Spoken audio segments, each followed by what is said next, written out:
fellow Toastmasters, guests. Today, I'm going to tell you about one of the most fascinating figures in the United States history, Bobby Kennedy.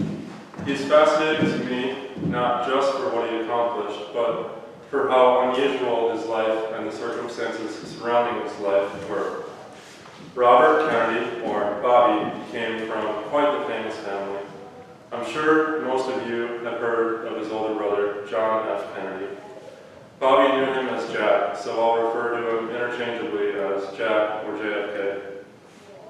Jack was President of the United States from 1961 to 1963. He's famous for a few things. He's famous for being the youngest president. He's famous for his good looks and charm, his accomplishments in civil rights and foreign affairs, and unfortunately for his assassination in 1963. Bobby was born in Massachusetts in 1925 and was the seventh of 9 kids. 9. The patriarch of the Kennedy family was Joseph P. Kennedy. He was a businessman and an investor. He was one of the wealthiest people in the entire country. So wealthy, in fact, that the Kennedy family to this day is still living off the family fortune. Now, Joe Kennedy was friends with Franklin D. Roosevelt, the esteemed president, and eventually became the United States ambassador to the United Kingdom. Joseph married the daughter of the long-term congressman and mayor of Boston, John Fitzgerald, or Honey Fitz, as people knew him, and it became the perfect breeding ground for a political dynasty. Joe always knew he wanted his kids to be great contributors to society, and it was said that when his first son, Joe Kennedy Jr., was born, he held the baby up and said, "This child will one day be President of the United States." Joe held his kids to incredibly high standards. He quizzed them on current affairs at dinner and held regular weigh-ins. He instilled a fierce sense of competition among his children, especially among the boys. Now, Bobby, for a while, was a tender and soft-spoken child. He was deeply Catholic, and he was his mother's favorite, but his dad was worried that he would be the disappointment of the family. When he got older, however, he became known as ruthless and fiercely loyal, and his dad became proud of him. Bobby's life changed when his older brother, Joe Kennedy Jr., died in World War II. Not only did he have to live with the grief of losing a family member, but at once the weight of the Kennedy name was on him and his 2 brothers, Jack and Ted. Bobby joined the Naval Reserve and attended Harvard, where he studied political science, and he was known for his fierce playing style on the football field, where he played dangerously for his small size. He ended up going to law school and worked with the Justice Department. And here's where his life starts to get crazy. He quit that job at the Justice Department after less than 2 years to manage his brother Jack's Senate campaign.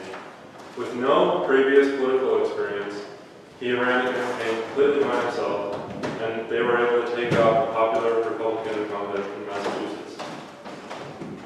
After successfully leading that campaign, he went on to work for various senators, including the infamous Joseph McCarthy of Wisconsin. Joseph McCarthy was not known as a civil rights leader, but rather as the man who vowed to purge all the communists out of government. It was during this period that Bobby made lots of friends and lots of enemies, and he grew a reputation as a vicious, cunning, and easily angered prosecutor. He was later chosen to run Jack's 1960 presidential campaign. It ended up being one of the most intense, well-orchestrated campaigns in U.S. history up to that point. Bobby and his brother Ted would fly all around the country and act as surrogates for their brother Jack, giving speeches and meeting supporters. Bobby was known as a maniacal and fierce competitor, whipping campaign staffers and even volunteers into shape. After Jack won, he made Bobby the Attorney General of the United States. Jack joked at one point that he was making his brother the most powerful lawyer in the nation to, quote, get him some experience practicing law. And Bobby did not disappoint. He was an extremely active Attorney General. He started ruthlessly cracking down on the American mob. He was a major supporter of civil rights. He protected the Freedom Riders protests, Dr. Martin Luther King Jr., and he faced down the protesting governor of Alabama while the federal government worked to desegregate the university system. He was also involved in international affairs and played a key role in the Berlin negotiations and the Cuban Missile Crisis. Now, when JFK was assassinated, Bobby was devastated. Again, not only is he losing a family member, but this time he's losing everything he had fought for in his career up to that point. And he knew that his arch-rival, Lyndon B. Johnson, wouldn't allow him the same access to power that Jack did. He eventually resigned from his position and ran for Senate as a representative from New York.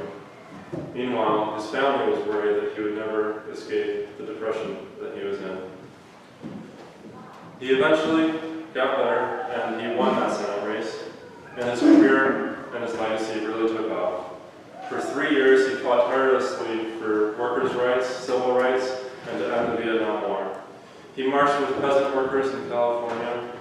He fought for housing and food assistance in the rural South, and he spoke on nuclear armistice and the Voting Rights Act of 1968.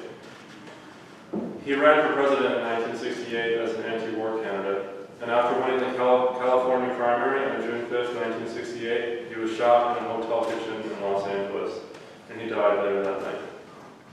Bobby was an incredible figure. He never once had to worry about money, paying his bills, or keeping a job like most people. His dad took care of all that. Instead, he was able to dive feet first, all in, to public service. He was at once compassionate and ruthless. He was a communist hunter who became a civil rights icon. He was an aristocrat who marched with the poorest workers in America. And at the end of it all, he lived one of the most fascinating and unusual lives in American history. Thank you. Thank you, Madam General Evaluator, fellow Toastmasters, honored guests, and of course, Jake. Jake, the non-relatable life of Bobby Kennedy. That's an intriguing title, so I like that. It kind of brings the audience into, I wonder what it is that he's going to talk about with respect to Bobby Kennedy. I thought you gave a good speech. The one thing that stood out to me a lot is that it was very thoroughly researched. You gave us a lot of good facts about his life and what made him the way that he was, and you did a good job, I feel, of sifting through the highlights and giving those to us directly. As far as your delivery goes, you spoke in a very clear voice. You wanted a good, understandable pace, and I liked all that. You used the word of the day. With a word like maniacal, that's not really easy to work into a prepared speech, and yet you did. I thought you did very well there. As far as points for improvement, even though the title I liked, The Non-Relatable Life of Bobby Kennedy, you didn't really bring us to like, hey, why is the non-relatable good, or why is non-relatable important, or if you're going to mention something like that and have an intriguing word like that, it's kind of good to explain, this is why I think that's important. Either that or to change the title accordingly. It was such a complicated speech, I think another thing to do would be hand out a timeline of his life. That way we'd be like, okay, wait, where were we again? Because you did cover quite a bit of information. And then finally, although I thought the volume of your delivery was good, you don't want to have necessarily maniacal delivery, but you were kind of on the other end of the spectrum where you were very low key, and something in the middle I thought would have served you pretty well. But overall, excellent speech. Thank you very much, David. And I'll return control to the General Evaluator.